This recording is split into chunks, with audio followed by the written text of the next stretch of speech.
जो यहाँ पे कट ऑफ गई, इस बार जो कट ऑफ गई वो जो मिनिमम कट ऑफ है वो एलडीसी पोस्ट के लिए, एलडीसी जैसे पोस्ट के लिए, और ये जो कट ऑफ यूआर की गई है वो आपकी 144.25 है। लेकिन एक्चुअल में ये कट ऑफ नहीं है। अभी मैं आपको बताऊंगा कि ऐसा क्यों है। एससी की कट ऑफ 125, एसटी की कट ऑफ 115, ओबीसी की कट ऑफ 143, ईडब्ल्यूएस की कट ऑफ 141 और ईएसएम की कट ऑफ 68। यहाँ पे जब ये कट ऑफ आई और कई एस्पिरेंट ऐसे थे जिनके इस कट ऑफ से ज्यादा भी मार्क्स थे, लेकिन उनका यहाँ पे रोल नंबर नहीं मिला।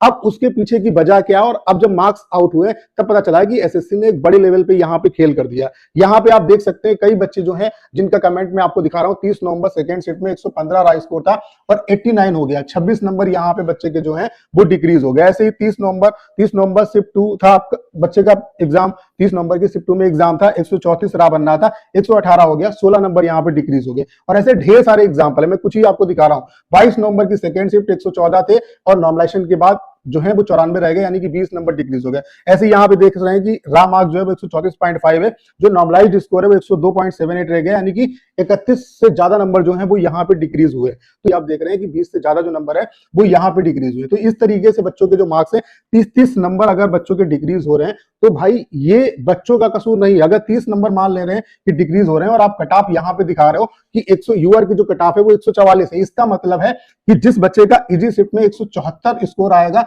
वो कहीं ना कहीं इस कट ऑफ को क्लियर कर पाएगा। और 200 में 174 नंबर ले आना बहुत बड़ी बात है। इसका मतलब ये हुआ, देखो इजी शिफ्ट अगर किसी बच्चे का इजी शिफ्ट में पेपर हो रहा है तो इसमें उसका क्या कसूर। जब बच्चा एग्जाम दे रहा होता है तो उसको ये नहीं पता होता है कि उसका पेपर इजी शिफ्ट में है या हार्ड शिफ्ट में, वो तो पेपर के बाद पता चलता है कि वो इजी शिफ्ट है हार्ड शिफ्ट है। अब 174 नंबर वही लेके आ पाएगा भाई जो टॉपर्स होगा, क्योंकि कितनी भी इजी शिफ्ट हो 200 में 174 ले आना अपने आप में बड़ी बात है। इसका मतलब है कि इजी शिफ्ट में जो बच्चा मॉडरेट लेवल का है या मतलब जिसकी प्रिपरेशन उतनी अच्छी नहीं है, वही बच्चा अगर हार्ड शिफ्ट में होता तो एग्जाम क्लियर कर सकता था। अब इजी शिफ्ट को पूरा का पूरा आपने लक बेसिस बना दिया, यानी कि जो टॉपर्स होंगे वही कहीं ना कहीं कट ऑफ को क्लियर कर पाएंगे, उसके अलावा कोई बच्चा जो है वो इसको क्लियर नहीं कर पाएगा। यानी कि जिस बच्चे का 173 भी होगा उसने भी कट ऑफ क्लियर नहीं की होगी, और 200 में 173 नंबर ले आना अपने आप में बड़ी बात है। तो ये सरासर नाइंसाफी है, सरासर गलत हुआ है। जो पहले नॉमिनेशन का फार्मूला था उसमें आपने देखा होगा, और इस बार कितने नंबर बढ़े हैं वो भी अभी नहीं पता चले। डिक्रीज ये पता चला है कि डिक्रीज 30 से ज्यादा नंबर डिक्रीज हुए हैं बच्चों के।